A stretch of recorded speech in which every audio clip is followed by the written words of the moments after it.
OpenArt promises to provide all of the best AI image and video generation models in one place, along with a bunch of other helpful tools. But does it actually deliver, or is it just a waste of money? I spent my own cash and an entire week testing OpenArt's AI models and usability to see if it's worth it for you. Make sure you stick around to the last part of this video, because that's where I'm going to cover the most important stuff that nobody mentions, like credit value, privacy, and copyright ownership. On first impression when logging in, I love the simplicity of OpenArt's new webpage. I don't have a million different things flashing in my face, just 5 different options of where to go to create images, videos, characters, voiceovers, or entire stories. This stories one is interesting, and it's only available on their old site right now, so we'll check that out later. If you scroll down the homepage, there's just some update banners and quick links to all of their special tools, which are kind of questionable. I tested them and I'll show you what I mean. First, let's dive into image gen. Clicking through on the main menu brings us to the generation workflow, where we can choose from a number of different tools in the left-hand sidebar. We'll test all these other ones in a minute, but first let's go to the core image creation workflow.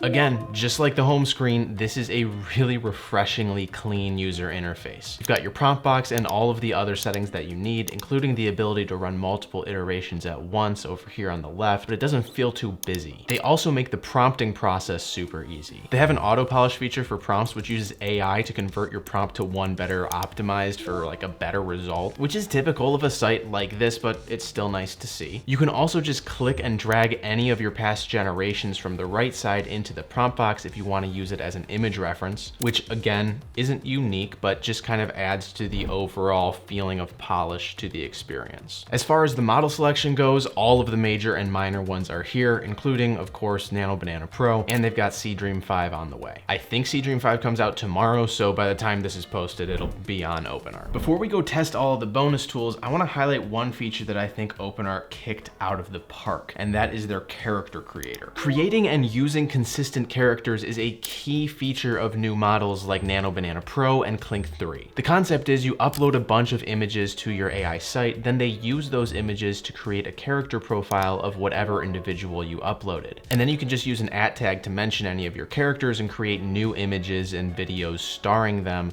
without uploading start frames with the characters in them. This tool works. I created all of these shots with my own avatar and a little blue monster using character tagging on OpenArt, but this feature isn't exclusive to OpenArt. Other services like Higgsfield have it too. That said, I prefer OpenArt's implementation of it. Here's why. First off, just like everything OpenArt, the UI is really nice. There's a dedicated tab where you can create characters from both image references or from text prompts and browse all the other ones that you've already created. But it doesn't stop at characters either. You can generate consistent elements for objects, backgrounds, and even visual styles. I tested them all and every one of them works really well. Really all this is doing is adding image references to generation models, which you can do natively in Nano Banana or Clink 3, but the character reference feature just makes this process so much easier. So 2 thumbs up on that. Sometimes though, you create an image and you just want the camera moved a little bit, especially if you're using it as a start frame for a video generation. OpenArt has a tool specifically designed for that, but the question is, does it work? With the image selected, we can just click change angle down here on the lower right. By the way, this isn't limited to AI images that you've generated on OpenArt.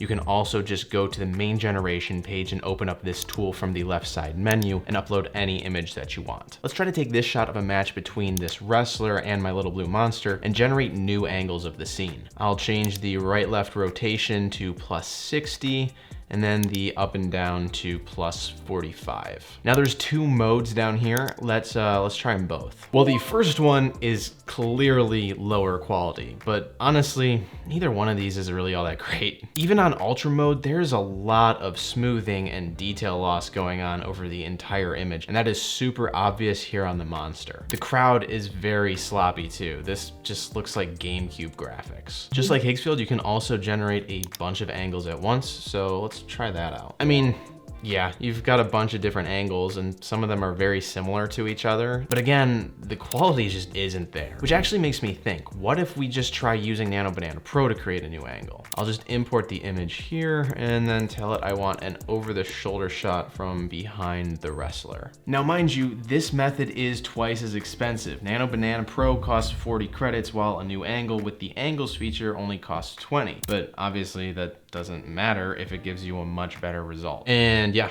this image is leagues better. This is really night and day. So really just use Nano Banana. The face swap feature follows the same logic, unfortunately. I used to use Nano Banana Pro for face swaps, but unfortunately they kind of locked that down and you can't use it for recognizable characters anymore. So I tried OpenArt's native tool to put my face on Tony Stark here, and well, the results were less than ideal. One image tool that actually works though is OpenArt's image edit page. Here you can select areas of an image to in-paint changes with more control beyond your typical text prompt. They even have an annotation workflow where I can make comments and like draw arrows on the actual image, and it surprisingly made all of the changes that I asked for. The only problem is that the image that it gave me is really low quality. On the bright side, we can test their upscale feature now. Ugh. Wow, this is pretty horrendous. Finally, let me break the bad news about their image variation tool. I tested this feature twice and it didn't work at all either time. I asked for this scene to be made nighttime in winter,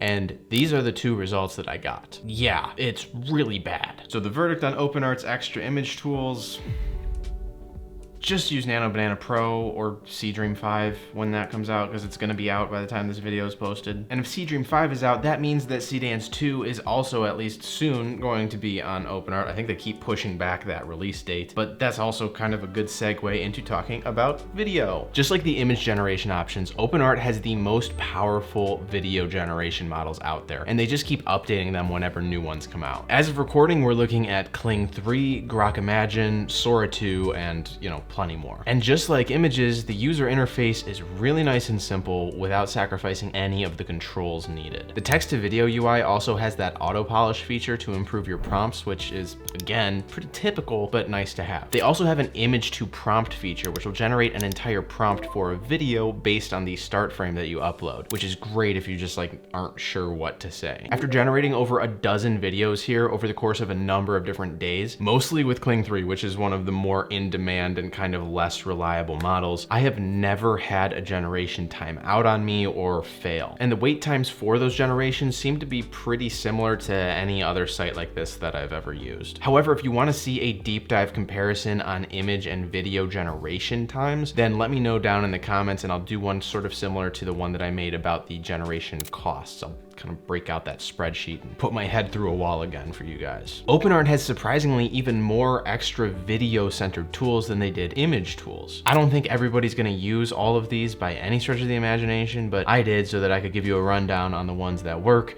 and the ones that don't. Let's start with Edit Video. This just uses video editing models like Kling 01 or Kling 03, and well, it honestly kind of sucks. In this video, I tried to change the monster from blue to green, and the result was far lower quality and even introduced some warping here on my face. Not a good result. Motion sync, on the other hand, is pure art. If we break it down critically, yes, the background is frozen here and it fills in a little bit weird around him once he moves out of the way, but the movements just carry over really well, even though the framing of the two shots is slightly different, and I think that is really impressive. OpenArt also has a character lip sync feature where you can make somebody in a reference image speak any audio that you upload. First, I tried using Kling Avatar because I figured that this would provide the best result, but unfortunately that generation just failed on me. So I switched to OpenArt's own AI model and tried it with the wrestler character. I'm testing OpenArt's lip sync mode.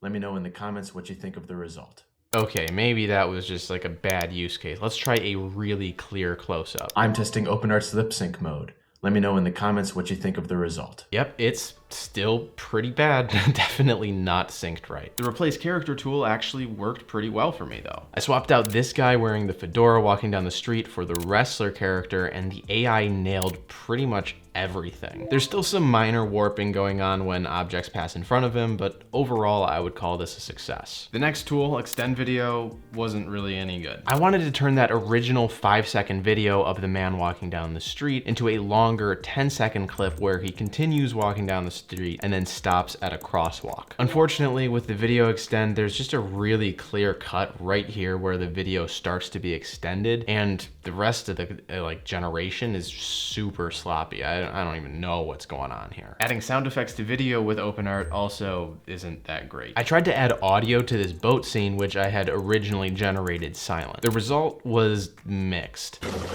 Why? Well. High tension.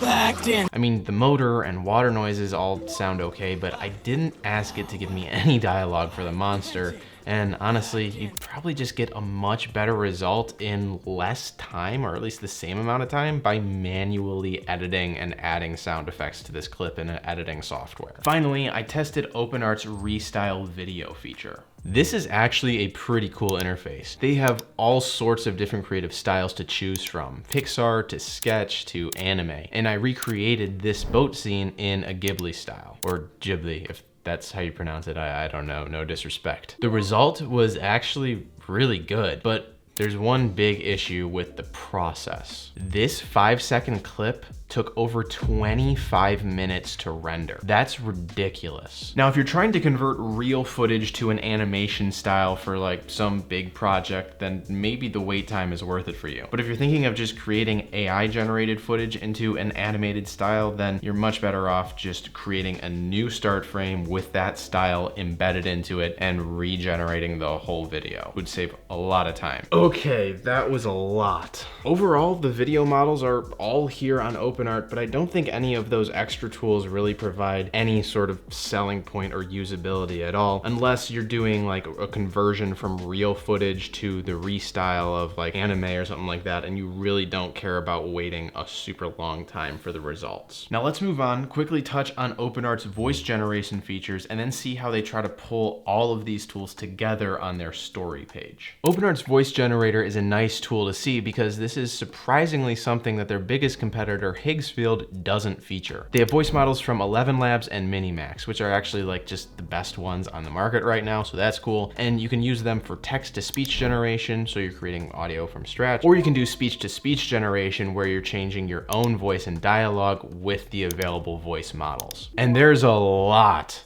of voice models, but they make sorting through them really pretty easy with accent, gender, age, and use case filters. The only things that I'm really missing here are more advanced features like special effects. You know, if you want to add like a walkie-talkie or monster effect over a voice generation, that's not possible here. They also don't really have a motion control. If you put in a text-to-speech generation, there's no way to control whether you want that generation to be excited or angry or just like confused. So OpenArt's voiceover page is solid, but there's definitely room for improvement. If voiceovers are the main thing that you're going to a site like this for, then I would just go straight to 11 Labs or go to Artlist. The voiceovers tie into the final tools available on OpenArt, which live on their stories page. The story page is still only available with their old site layout, so the UI here is not quite as intuitive and it's a little busy. But the feature itself promises the ability to create entire video sequences in just one click. It's also sort of a editing software.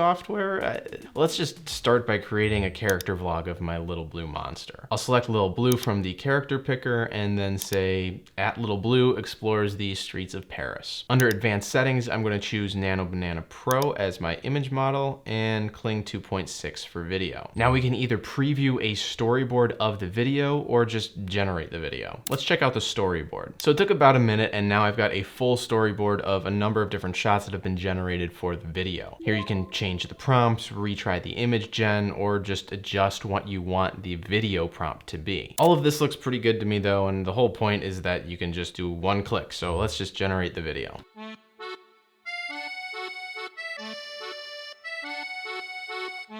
Honestly, that was pretty bad. The first scene is just a freeze frame, and while the others kind of look all right, I could definitely have gotten better results just doing all the generations myself. Now I can go back and retry some of the generations and change the AI models, but for some reason the best new Kling 3 model isn't available here yet, so you're much better off just doing the generations on your own manually, not even messing with the story page. This was the same problem that I found with the explainer video creator. I used ChatGPT to write up a little voiceover script about a chef's journey to creating the perfect mac and cheese. I just pasted that into the prompt box, changed a few little settings, and then hit generate. Because it's supposed to make it that easy, but the result was, well, just watch. Ate it.